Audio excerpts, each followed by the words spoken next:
On this episode of RC Kicks, we're looking at the top 6 best re cars of the vintage classics. So stay tuned to find out what they are.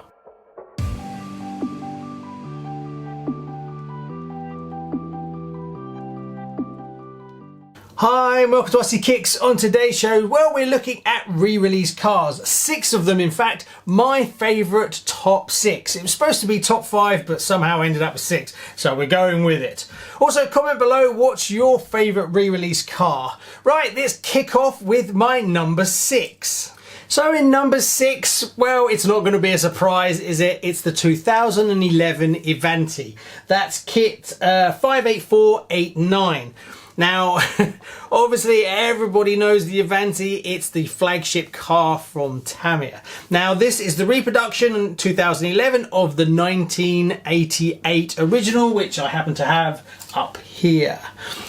So, big fan, absolutely love this car, and obviously this re-release spawned all the other ones like the Egress and things like that, but really I'm just focusing on this car. So what is it about this that makes it get into my favourite re-release cars? Well, it's a total icon. It's a fantastic reproduction. It's very faithful to the original. It's a beautiful kit, and it just screams my childhood, really. I remember wishing I could get one of these and then never being able to. So seeing Tamiya bring this out again was a fantastic thing for them to do. And also they've been doing reissues on and off since 2011, as I was able to pick up this one last year, and I think we're going to see another reissue again in a few months' time. So it means that because there's so many of them that have come out, you do have the opportunity to get your hands on them.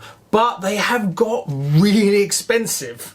So again, it might be along the lines of you look at these and wish you wanted one, but you can't afford to get one like you was when you're younger, and that's a real shame. So personally, it's better if you can get one new in box when it's released. You'll get it at a much better price, and also the experience of building it. So there you go. So that's my number 6. Let's move on to number 5. At number 5 is the Schumacher XLS Cat Masami edition. Now, a lot of you will know I have a love-hate relationship with this car, but it has to be in the list. It is an amazing car, if not a little bit frustrating. But that's only to build and work on. To drive, well, again, it can be a bit tricky to set up as well, so it's not really a kit to jump in as a beginner, but it's definitely one to have in your collection. Now, this is a K172. Unfortunately, it was just discontinued last year and they've all vanished off the shelves. So if you're looking to get one, they're still available, but prices are on the up. So if you want to get one of these for your collection, better get it sooner rather than later, because they're only going to go up and up and up, and I can't see them ever being produced again. Yes, lovely. I'll put a link up here. Go check that out. That was the building video of it, all the detailed build. Also, I have all in here, all the option parts possible to put onto this car. So I will be doing a full strip down and rebuild of this car with all the details of all the carbon fiber parts and everything, and then we'll run it around the Bugrad track. But I'm psyching myself up for this one because having the idea of building it's challenging enough, but the idea of dismantling it and then rebuilding it, and being that I've got so many upgrade parts, it's basically a full rebuild. So I've got to psych myself up for that one, and I've got to be in the right mood because I can see that taking me about 2 or 3 days to do that. But that is the Schumacher XLS, and I wouldn't be without one. Right, let's move on to number 4. Right, at number 4 is something that you probably didn't think of, and that is this, the Kyosho Phantom EP 4-wheel drive pan car. Now, when I got this in, really I got it in for the show, to be honest, and I've absolutely fallen in love with it. I love driving it, it's great fun, it's insanely quick, it handles on rails, and it's just oozing the 80s and 90s kind of styling, and I really love it. Now, this kit is still available. You can pick it up. I went and I had a look this morning, and the next batch coming in is the 24th of February. Kyosho seem to be drip feeding their classic sort of vintage range, their re-release range, so they kind of disappear and then they come back again and they disappear. Parts are a bit of a pain, so getting hold of upgrade parts for this is a bit of a challenge. So you've got to take that, you've got to keep that in mind if you want to upgrade it. Also, if you want to run it, I would try and source some replacement tires and rims and body while you can, because there's no idea when this is going to be stopped, and trying to find tires for it afterwards are going to be impossible. So that's something to keep in mind. If you want to see a building video of this, I'll put a link up here. Also, I did a full chassis swap to carbon, and I've put a brushless motor system in it from Kyosho as well. So there's loads of content on the channel about this car, and that's because I'm a big fan of it. I've got extra wheels and an extra body, and I plan to keep driving this over the summer for sure. Now, prices are currently £229, give or take. And it's based on the original car that came out in 1983 and basically blew the competition away, being that it's a four-wheel drive and it's a chain driven. Now, every time I show people the chassis on this, they think it can't be like that because the actual chain rubs across the top of the chassis. Yes, that's exactly how it is, and in the kit is a piece of plastic that you put across the top to lower the friction of the chain going over the top. And believe it or not, once you fit a battery in, it rubs on the bottom of the battery as well, and you get another piece of plastic sticker to put on to protect the battery. That's just how it is. Quirky and adorable, and I love the look of it. Right, let's move on to number 3. Right, at number 3, without any introduction needed, the team associated RC10 Gold Pan, a true icon of a vintage buggy that changed everything. Now, this came out a long time ago, and thankfully Team Associated put out on the 30th anniversary this, the Rerelease kit, which isn't an exact copy of it, but it's very close. But it was tweaked to be able to take a little bit more power and not to tread on the vintage toes of everyone who collected the vintage ones. But it turns out that the vintage ones and the re-release ones are both so expensive now that they're both desirable. Now, this kit came out in 2013, so as you can imagine, yes, it's a re-re kit, but it's getting on in its own right, and it's so desirable. So if you're looking to add one of these to your collection, prepare to pay a few pennies for it. Now, if you'd like to see the body painting video of this, I'll put a link up here, go check that out. But it's just one that you've got to have in the collection if you love vintage buggies.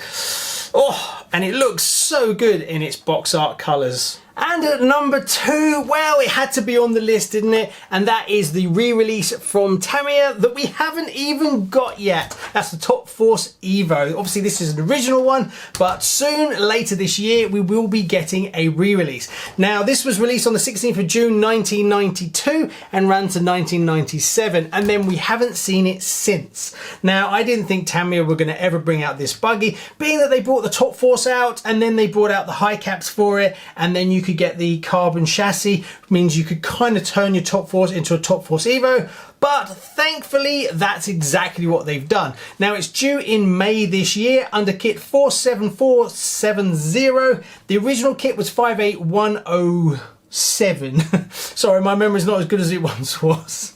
So, are you going to get one? Have you put an order down for one? If you're thinking about getting one of these, just get it. Don't wait, because I'm pretty sure they will all sell out, and it will be a mix of people that want to buy them to build them, and then people that will buy them and sit on them to flip them later. So I can see the unit flying off the shelf. I've booked mine already, so hopefully as soon as it arrives, I'll get it on the show and I will build it for you guys, and then we'll take it out and blast it around the boog rat track. So that is my number 2, and a massive take my hats off to Tamiya for releasing such a true icon. Right, let's find out what my number 1 best re-re car is. And my number 1 best re-re ever that I have experienced myself needs no introduction really. It's the Turbo Optima from Kyosho. But stay tuned, I have an honourable mention, but let's just look at why I think this is the best re-release car you can get. Well, from a history point of view, it had a massive following back in the day when it was released in 1986, and it was an out-and-out racer. So it really pushed buggy racing forward. So you've got the history of it. When Kyosho went back and re-released it, you didn't just get exactly the same kit. They actually sprinkled some love on it, and they improved the driveline so it can take more power. Also, they threw in the optional gold parts that were options from back in the day that you get. And what really does it for me, the fit and finish. It goes together like a Swiss watch. It's absolutely stunning. And in box art, it just stands out. It really does. It's beautiful. And that's my personal opinion of why I put this as the best re-release. But a few of you have got one of these since I put it on the show, and your feedback has been exactly the same. So I can highly recommend it. You can still buy this, but they are a bit expensive at £369. But then you can understand what you're getting for the money is just top quality stuff. Now they're still dripping them out, so you'll be able to pick them up. The next, as of this video, the next ones available will be in April the 15th. So yeah, if you want one of these, I would definitely get it while you can, because Kyosho kind of drip feed out their classics, and at some point they will stop them and then they'll be gone forever, and then you'll be looking at spending a lot of money to get one. And I think everyone should have one in their collection for sure. Right, let's move on to the honourable mention. And my honourable mention is the Tamiya VQS. Came out in December 2020, so it's only been out a short time. Still available now, you can pick them up. The only reason it didn't really make it on the list was mainly because it's so expensive. It put a lot of people off. So, but if you want one of these, you can still get them. But I haven't seen them go into discount or anything like that. But they're readily available as of this video. Now, the release of this is pretty much true to the Vanquish. There wasn't that much change. So that another thing that kind of put people off was obviously it didn't have any adjustments to the G11 part and some of the weak parts. Now the material that was used by Tamiya is more modern and obviously it's new, so they're not as brittle as the vintage ones. If you want to see some videos on this, I've got a whole load of videos on the Vanquish building when I restored this one and building this one. I'll put a link up here, go check that out. So it's a stunning looking car. Gorgeous. Obviously I've modified this one a little bit because this one's got carbon uprights and a carbon G11 at the back, but I'm a big fan. And thanks for the VQS coming out, which means you can put new parts on the Vanquish, which means you can drive them, because it got to a point where you could never drive them. Also, it's brilliant for Tamiya to bring out a car. Again, I didn't think that they were going to re-release, and hopefully we'll see more releases from Tamiya of cars that we just didn't think we were going to get. So there you go. Comment below what your favourite re-release is, and do you think you agree with me, disagree with me, any of those cars you would put in different orders? Comment below. Thanks very much, and I'll see you soon. Bye bye.